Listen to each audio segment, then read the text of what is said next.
ఒక ఆయన అంటాడు ఖబర్దార్ రేవంత్ రెడ్డి సంగతి చూస్తాడు. దేనికి ఖబర్దార్? ఏం రేవంత్ రెడ్డి గారు అక్కడ ఉన్నటువంటి ఇళ్ళన్ని తొలగించేసి ఆస్తులని ఆయన ఆక్రమించుకొని ఆయన భవంతి కట్టుకోవడం కోసం ప్రయత్నం చేస్తుందా? లేదే.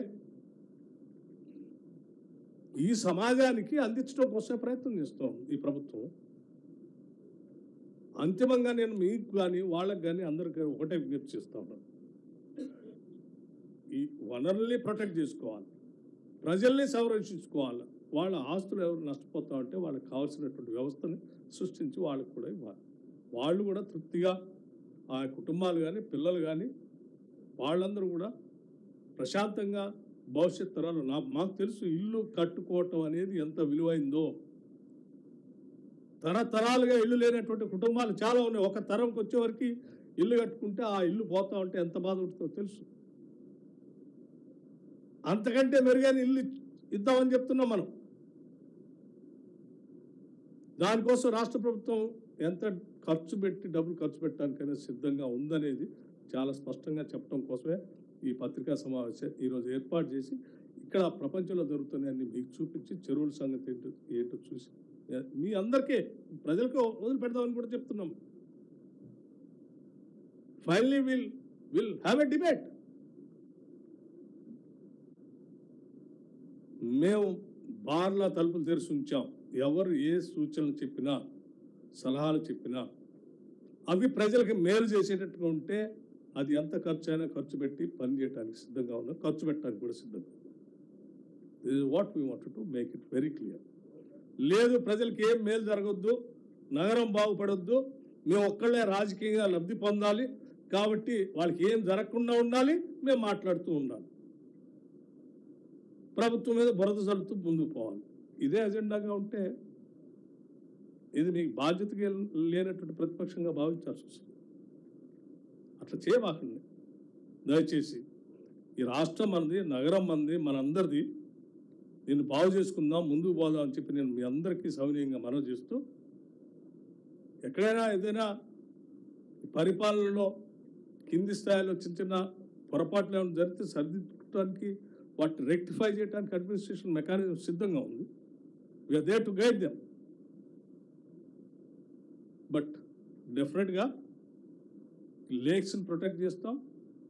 మూసి రిజర్వేషన్ కూడా అందరి ఆమోదయోగ్యంతోనే చేస్తాం, అందరితో మాట్లాడతాం.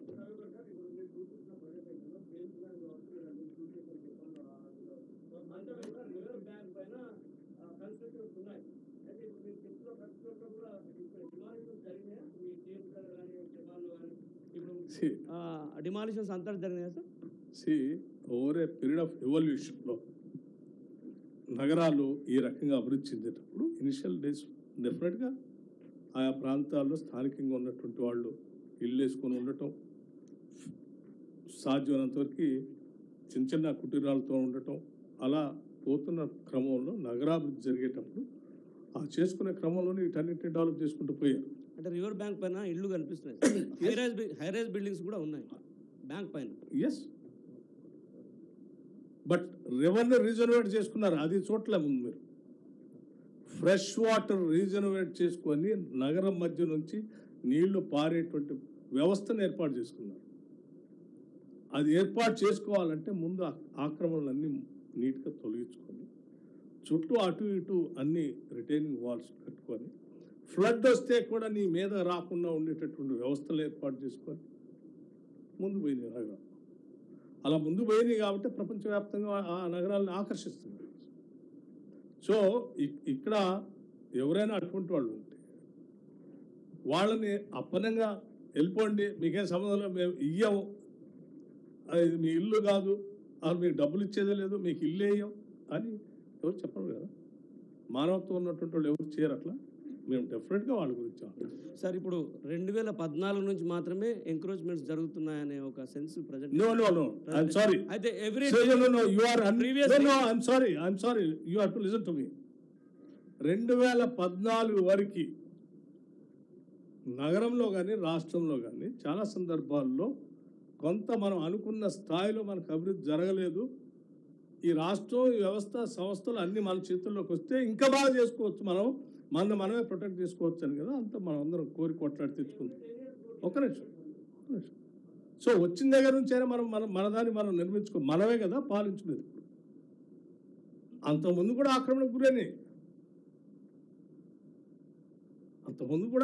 గురైనాయి, అంతకుముందు కూడా ఈ రిసోర్సెస్ అన్నీ ఎటుపోతున్నాయో తెలియని పరిస్థితి వచ్చింది. కాబట్టి మనం there was agitation, there was feeling of having our own statehood. So కనీసం మనం తెచ్చుకున్న దగ్గర నుంచైనా మనం ప్రొటెక్ట్ చేసుకోవాలి కదా.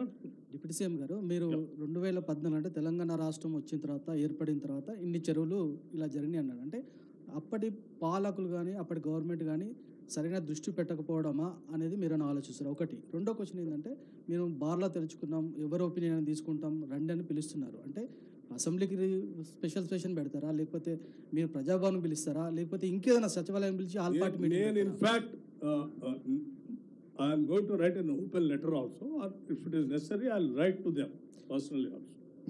అపోజిషన్ లీడర్స్కి, మెయిన్ పొలిటికల్ పార్టీ లీడర్స్కి, మీరు ఏ అభిప్రాయాలు ఉన్నారు, ఏం చేస్తే బాగుంటుంది అనుకున్నారు, రండి చెప్పండి, వీ విల్ ఇంప్లిమెంట్ ఇట్. రాష్ట్ర ప్రభుత్వం తరఫు నుంచి ఎస్, టైం కూడా ఫిక్స్ చేస్తాం, చర్చగా రమ్మని చెప్తాం, మీ అభిప్రాయాలు చెప్పండి అని చెప్తాం. సార్ మీరు ఎంతసేపు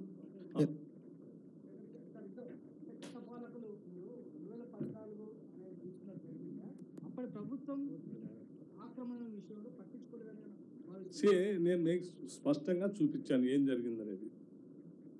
అలాంటి అవన్నీ ప్రొటెక్ట్ చేసుకుంటూ వస్తే మీకు 2014లో ఎట్లా ఉన్నాయి, 2023కి వచ్చే వరకు ఎట్లా ఆక్యుపై అని మీరే చూశారు కదా. I don't want to blame anybody. జరిగిన వాస్తవాన్ని మీకు చూపించాను. సో ఈ భవిష్యత్తులోనైనా వీటిని మనం అలా కాకుండా కొద్దిగా ప్రొటెక్ట్ చేసుకుందాం అంటున్నాను. వద్దు, అటువంటి ఏం చేయొద్దు. చెరువులన్నీ ఎట్టమైన పర్లేదు, ఆక్రమణ కానీ మధ్యలో కట్టినా కానీ ఫైన్. మీ అందరి అభిప్రాయం ఇప్పుడు మనం మాట్లాడే రాజకీయ నాయకులు అందరూ ఉన్నారుగా, బ్లేమ్ చేసుకుంటారు. వాళ్ళందరి అభిప్రాయం వచ్చి చెప్పని చెప్పండి, right. So it is a democratic state. అంతిమంగా అందరి అభిప్రాయం అదైతే రైట్, మెజారిటీ ప్రివేల్స్. సార్ మీరు ఎంతసేపు అందరి అభిప్రాయం తీసుకుంటాము, ప్రతిపక్షాలు ముందుకు రావాలి, ఎన్జిఓలతో మీటింగ్ పెడుతున్నాం అంటున్నారు, కానీ ప్రజల్లోకి వెళ్ళట్లేదు, ప్రజల అభిప్రాయం తీసుకోవట్లేదు, ప్రజాభిప్రాయ సేకరణ తీసుకోవట్లేదు. రెండో పాయింట్, ప్రభుత్వం వాళ్ళకు ఆర్థిక సాయం మేము దీనికి ఇంత ప్రకటిస్తాము అని ప్రభుత్వం ప్రకటించిన తర్వాత ప్రతిపక్షాలు కానీ మిగతా ప్రజలు కానీ వాళ్ళ డిమాండ్లు చెప్తారు. మీరు ముందు ప్రకటించాలి కదా. రెండో, ప్రజాభిప్రాయానికి ఎప్పుడు వెళ్తారు, వాళ్ళ అభిప్రాయాలు ఎప్పుడు తీసుకుంటారు అన్నది క్లారిటీ ఇవ్వండి. I fully agree with you. ఇప్పటికే రాష్ట్ర ప్రభుత్వం నుంచి అధికారులను నియమించి ఆయా ప్రాంతాల్లో నివసించేటువంటి వాళ్ళకి ఏం కావాలి, ఏం చేస్తే బాగుంటుంది, దానికి కావాల్సినటువంటి ఆఫీసర్స్ కమిటీ ముఖ్యమంత్రి గారు అనౌన్స్ చేశారు. They are on the job.